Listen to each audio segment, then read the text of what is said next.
It's Wednesday, July 17. In the headlines, recovery efforts continues following the devastating effects of Hurricane Beryl. In business news, we have your trade and financial market update. Regionally, Barbados debates solutions to boost dwindling population. And in sports, Jamaican sprinter Shelly-Ann Fraser-Pryce withdraws from Switzerland meet. This is the news on PBC Jamaica. I'm Simone Absalom Gale.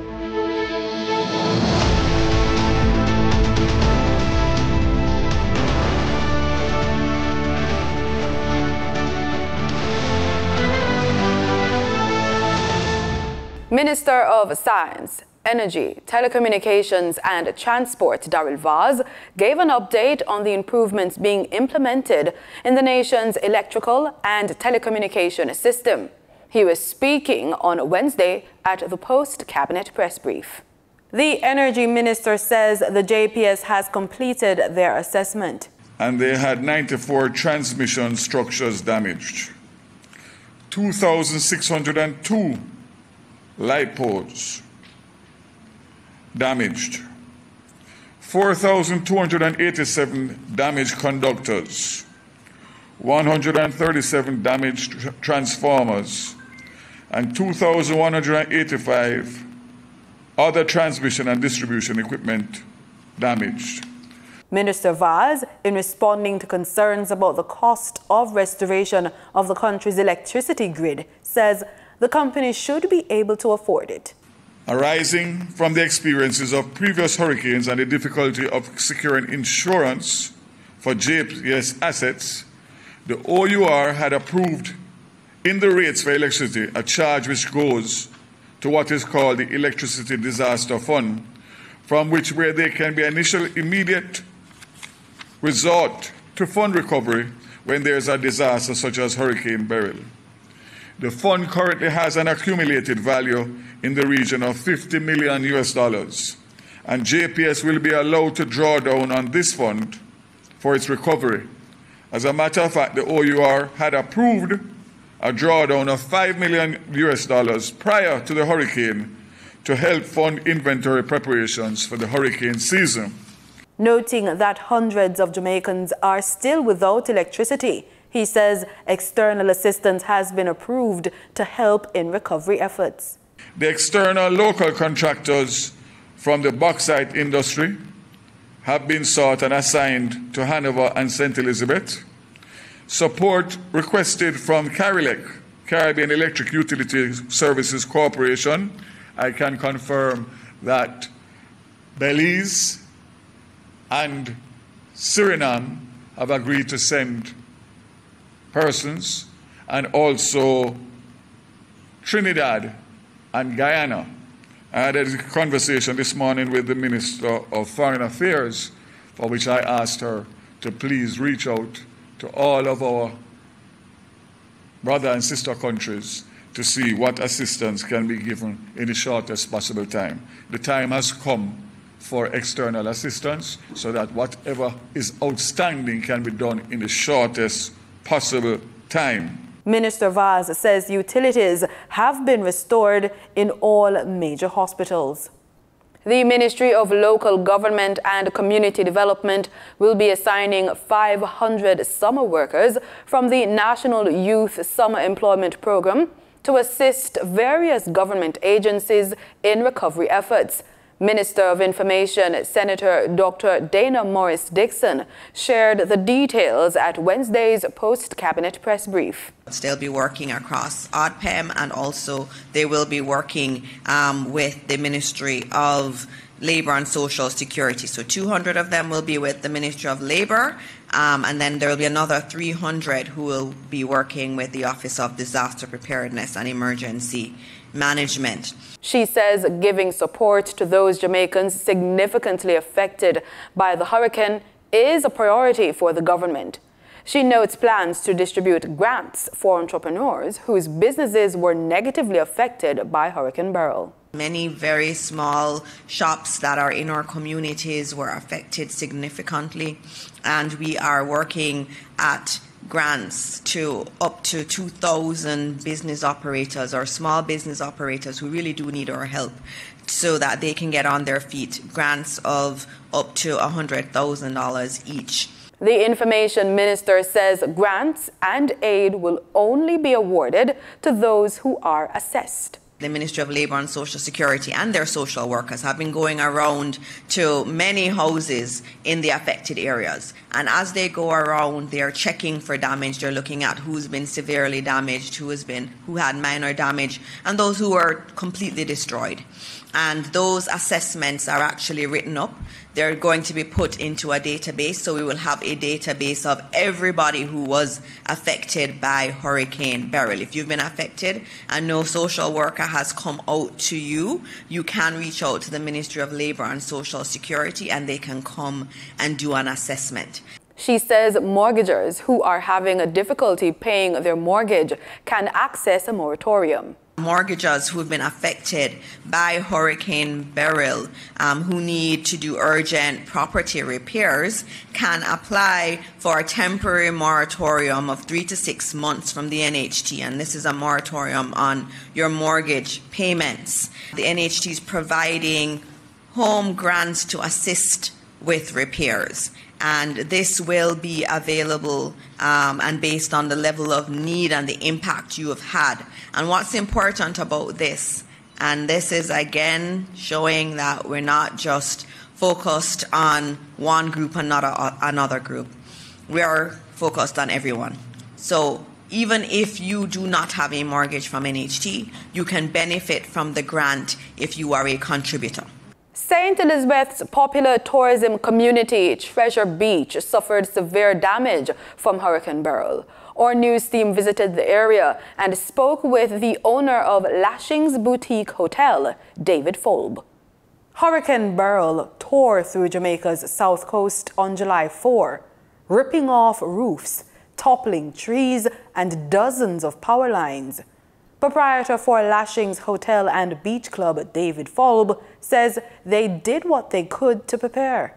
We did absolutely everything we could. We put everything away. You're sitting in quite a beautiful restaurant, but every item was taken out of here. We assured it, I think a lot of good builders down here have helped with some of the structures, because to hold up to that was amazing. I think it's my third hurricane in the Caribbean, and that was the only one. It's the only one I've ever been worried about, and that one was serious. He says he and other hoteliers in the area suffered structural damages. At the Beach Club, we lost the roof. We've got to completely re-roof it. So there was, funnily enough, the restaurant and bar down there, which is quite popular, wasn't damaged at all. It was how, I don't know, but it worked in a way. Up here, where you can see, we got very little of it. We got a few licks in our penthouse suite up at the top, a few licks, so that'll take a couple of weeks to put right, but the rest of it, give us water, give us electricity, a bit of sunshine and music, and we're ready to go. What about your neighbor? Is everything okay with your neighboring boutiques and villas? Well, the first thing we cared about is all the people around us, but resilient people, Jamaicans, resilient, and every community has got its ups and downs, and these people are resilient. They're helping each other. People are clearing the roads for other people. There's no like, give me money or what's it. They're just doing it. You'll be fully 100% back up and running. Are you open here? We're open in the bar and restaurant now, yes. A very limited menu because we've got a mixture of solar and generator, but we're open, but not to make money, really to help serve the community. Officials have indicated that communication from that community to the wider Jamaica has been severed, and it could be weeks before mobile internet or power connectivity is restored. When we caught up with Tourism Minister Edmund Bartlett at the Christmas in July event afterwards, he said he had visited the area. Some of our tourism persons have been affected, especially out there in Treasure Beach, and the persons who are lining our coasts. What have you been doing in terms of helping them to get back on their feet immediately? I was there yesterday with all of them and I walked. But we don't carry cameras and so on when we go, because tourism, we don't sell damages and so on. We sell resilience. And that's what we've been building out there, the resilience of our people to respond quickly and recover fast. And the recovery has been very strong and good. And I'm really proud of how the tourism product have come back to the extent that we were able to welcome 55,000 people in the last 5-6 days. And they are happy. Minister of Science, Energy, Telecommunications and Transport, Daryl Vaz, has said that based on reports, it will take another week or more before mobile, internet or power connectivity is restored along the South Coast. Minister of Science, Energy, Telecommunications and Transport Daryl Vaz has announced that electricity should be restored by August 5 or sooner for areas hardest hit by Hurricane Beryl. Speaking on Nationwide News at 5 on Monday, Minister Vaz requested that the Jamaica Public Service Company provide a restoration schedule and an effective communication plan. And he says, according to information provided, over 55,000 customers are still without power. So I got a report, or a detailed report, obviously, which was for today. As it stands now, including the hardest hit areas, as of this morning, 55,400 JPS customers awaiting restoration. That's right across the island, including the hardest hit areas. The Energy Minister acknowledged the frustration of Jamaicans still without electricity since Hurricane Beryl. He noted that the power outage has also delayed the restoration of water and telecommunication services. Minister Vaz also provided updates of the progress made by Flow, Digicel and the National Water Commission in restoring services. I'm seeing that only 52% of the NWC critical pumps are back up. Flow is at 49% restoration from 658 sites. They now have 324 backup. In terms of Digicel, who has 96 sites, they have a better, they have 63%, they have 60 sites that are backup. In the wake of Hurricane Beryl, the Ministry of Education and Youth announced over $200 million for urgent school repairs across its 7 regions. On Monday, the ministry revealed that 212 schools were damaged, categorized by priority for streamlined repairs. Immediate attention schools will be assigned to contractors under an emergency procurement strategy. Of the damaged schools, 58 are moderately impacted, while 91 have minor damage. Repair and cleanup works are set to begin the week of July 19.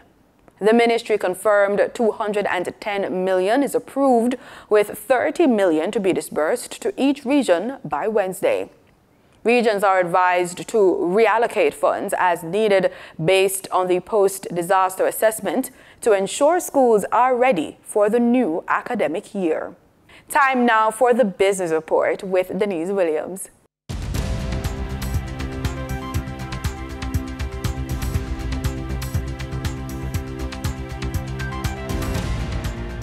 Good day, everyone, and thank you for joining us on the Business Report. I'm Denise Williams, your guide through the latest happenings in the world of business. Access Financial Services Limited has advised the Jamaica Stock Exchange that Executive Chairman Mr. Marcus James requested a 1-year leave of absence from his role effective June 27, 2024. Access Financial Services has further advised that the request was granted and Mr. James will continue to serve on the board during his leave of absence. Mr. Michael Shaw has since been appointed the new chairman of the board of Access Financial Services. Access has also advised that the board has appointed Mrs. Charmaine Boyd Walker as the chairman of the Audit and Risk Management Committee. As we continue to rebuild from Hurricane Beryl, there are various charities stepping in to help. Businesswoman and ambassador for the Jamaica Social Stock Exchange, Thalia Lynn, shares the work that she's been doing with Michael Leachin, Hardware and Lumber, and other agencies. Welcome, Mrs. Lynn. Thanks for having me, Denise. Okay, great. Now, you've been touring the island. You've been looking at what's happening with Beryl. What are the pressing needs that you're seeing? Well, there are a lot of pressing needs, but touring Treasure Beach, what struck us and what we have decided to focus on mainly is roofing. Okay. Providing shelter. Yes. Right? So we know we're going to designate 75% of our funds that we raise to roofing. Yes. And we're going to prioritize, we're going to say the elderly first, and then the disabled, and then the children. So that's how our money is going to be spent for the roofing project. But we also realized that they had no water. So this is really not our remit, but we decided that we got matching funds to buy a huge generator that is now at the pumping station in Newell, and that's giving water to Treasure Beach. Okay, and Newell is in St. Elizabeth. That correct. Yes. I was learning that too. I didn't know how Treasure Beach is divided into different areas, because we also visited Great Bay, and the devastation, Denise, is just horrendous. Right.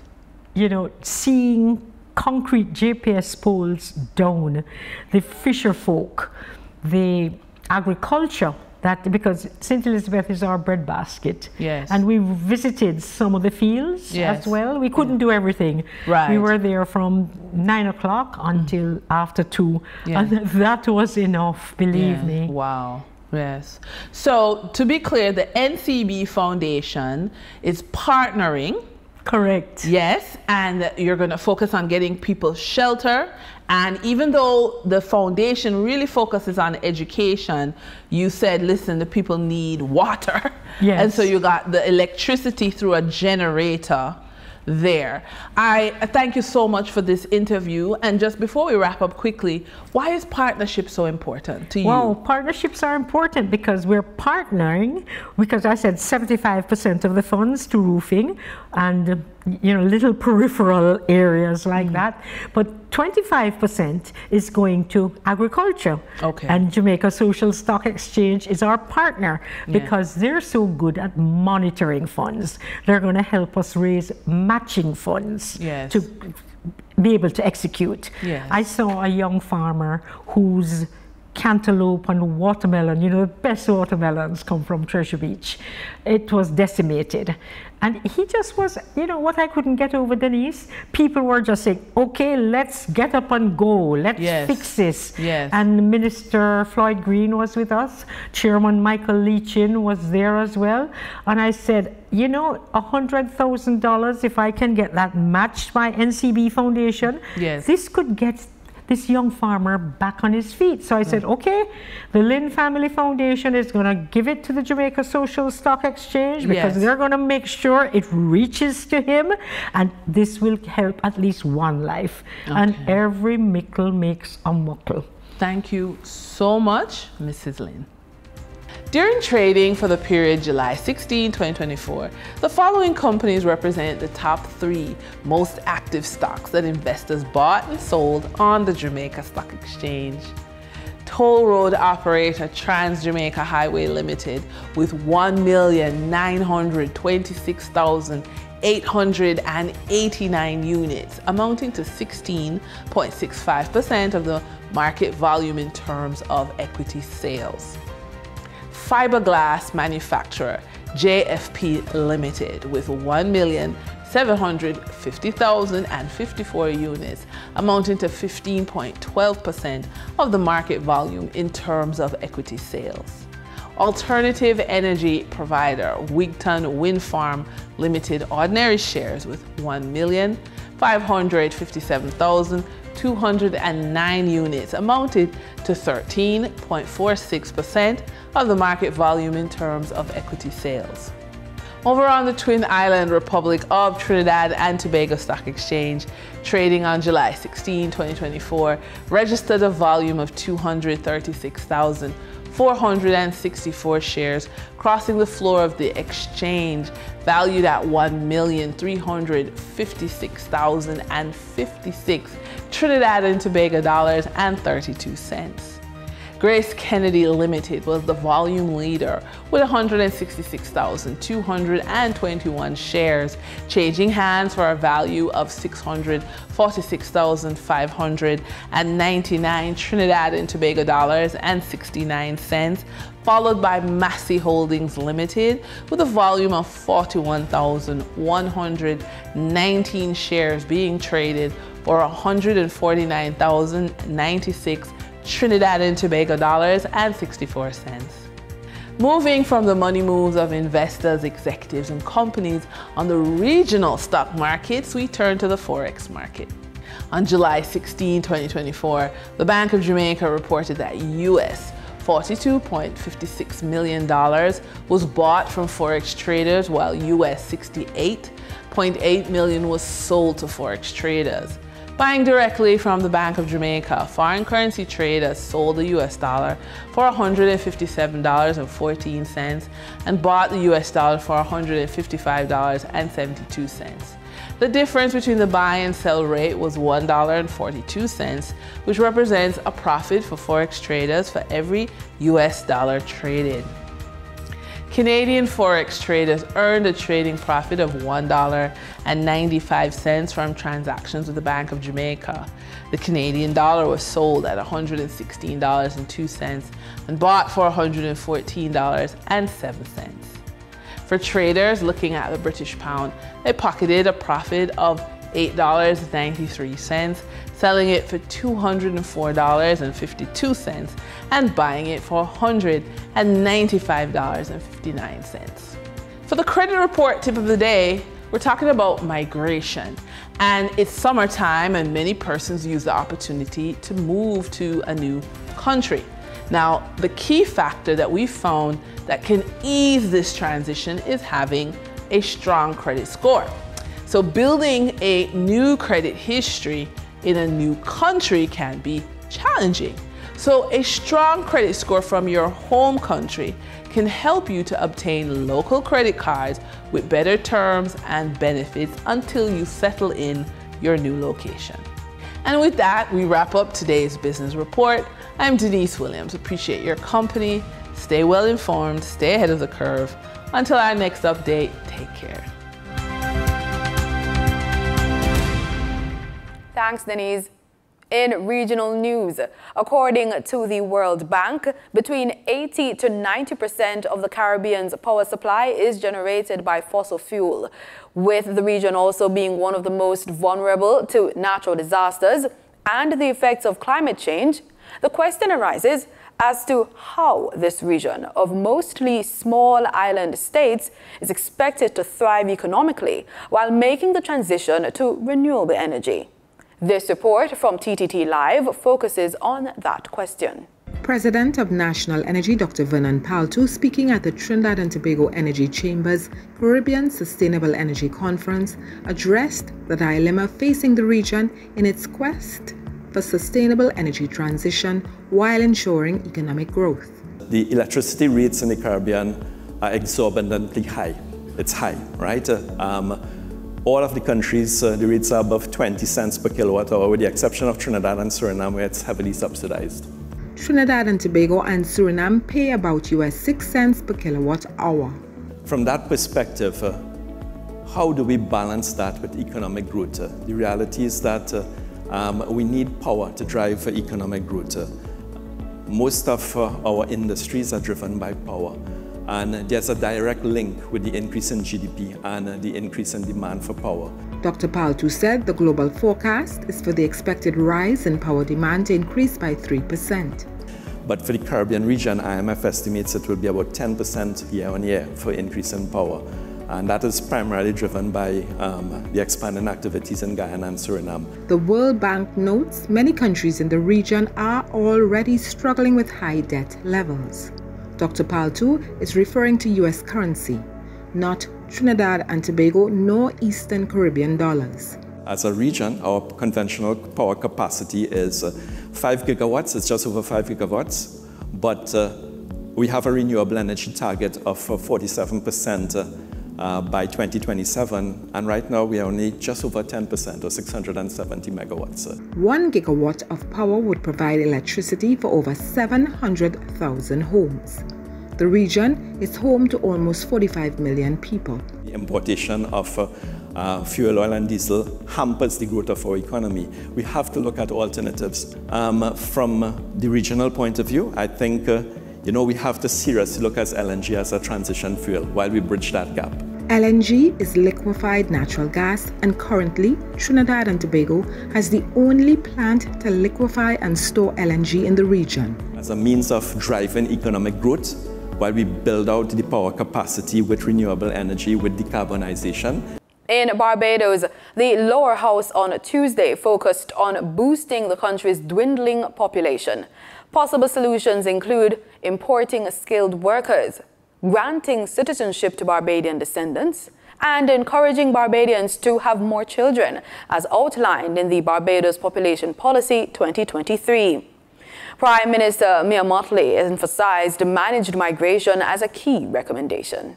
Why this is important, sir, is because we don't need to have open floodgates. What we will have is a managed migration policy so that the skills that are needed can be brought in, rather than just believing that you bring in any and everybody and that you flood out the country and you end up with a preponderance of skills that have no jobs and a preponderance of jobs for which there are no skills. Well, that don't make no sense. And therefore, there are other countries in the world who have managed this well over 50, 60 years, and there are other countries doing the same thing that we are doing now. The United Kingdom recently announced an extension as to who could benefit from citizenship. Theirs is time-bound over a wide period of time, but it is still time-bound. In other words, instead of only the child of a Bajan being able to be a Bajan by descent, you can want to extend it to great-grandchildren or grandchildren. But the third one is really the problem. It is the one that we would love all of us to do, but it should have been dealt with 25 years ago. And that is the natural way of encouraging families to do what they have to do to grow the population. The good old-time way. The problem is that the good old-time way, while it may bring joy to many, does not allow us to solve the problem in under 20 to 25 years. In sports, we start on the tracks with athletics. Jamaican sprint star Shelly-Ann Fraser-Pryce pulled out of the 100 meters in Switzerland on Tuesday. The three-time Olympic 100 meters champion was set to compete in the European circuit for the first time since 2023, but pulled out of the race after feeling some discomfort during her warm-up. Tuesday's race would have been Fraser-Pryce's last race before the Paris Olympics. She has competed in only 4 100 meters races this season, with 3 of those coming at the Jamaica National Championships from June 27 to June 30, where she ran 10.94 seconds for third in the final to book her spot at the Olympics. And that's it for the news here on PBCJ. Remember, you can follow us on our social media platforms at PBCJamaica. And remember, we are the People's Station.